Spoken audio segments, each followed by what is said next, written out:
Konservasi dan Penanganan Pantai Politeknik Negeri Kupang. Di sini saya akan membawakan materi tentang sumber daya alam dan lingkungan. Dalam sumber daya alam dan lingkungan terdapat sumber daya alam dan lingkungan. Yang kedua, klasifikasi sumber daya alam dan lingkungan. Yang ketiga, konsep pengelolaan sumber daya alam dan lingkungan. Yang keempat, masalah kependudukan lingkungan hidup. Yang kelima, prinsip dan usaha pelestarian sumber daya alam dan lingkungan. Yang pertama, pengertian sumber daya alam. Sumber daya alam adalah potensi sumber daya yang terkandung dalam bumi atau tanah, air dan di antara yang dapat dimanfaatkan untuk memenuhi kebutuhan manusia. Yang kedua, klasifikasi sumber daya alam dan lingkungan.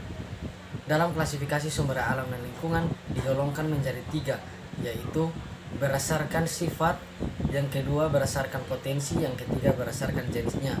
Berdasarkan sifatnya dibagi menjadi tiga bagian, yaitu yang pertama sumber daya yang diperbaharui, yang kedua sumber daya alam yang tidak dapat diperbaharui, yang ketiga sumber daya alam yang tidak habis.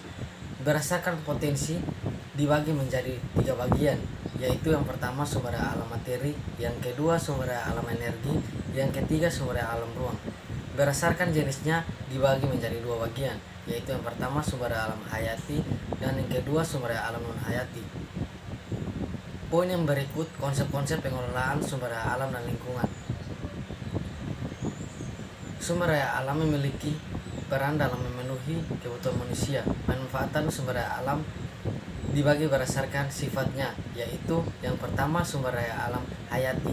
Sumber daya alam hayati adalah sumber daya yang berasal dari makhluk hidup, sedangkan sumber daya alam non hayati adalah sumber daya yang berasal dari benda mati atau bukan makhluk hidup. Poin yang berikut, masalah-masalah kependudukan dan lingkungan.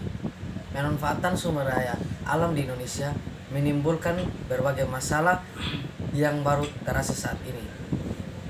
Masalah-masalah tersebut adalah yang pertama, masalah kesempatan kerja, yang kedua, masalah penambahan angkatan kerja dan kesukaran, yang ketiga, masalah pengelolaan dan peminatan bahan-bahan dasar, yang keempat, masalah pembiayaan, penentu arah dan pola pendidikan, yang kelima, masalah yang berkaitan dengan kepincangan neraca.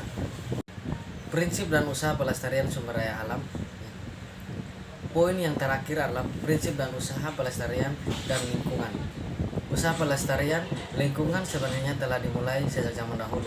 Bentuk untuk pelestariannya yaitu yang pertama cagar alam, yang kedua cagar budaya, yang ketiga cagar biosfer, yang keempat suaka alam, yang kelima suaka marga satwa, yang terakhir taman nasional.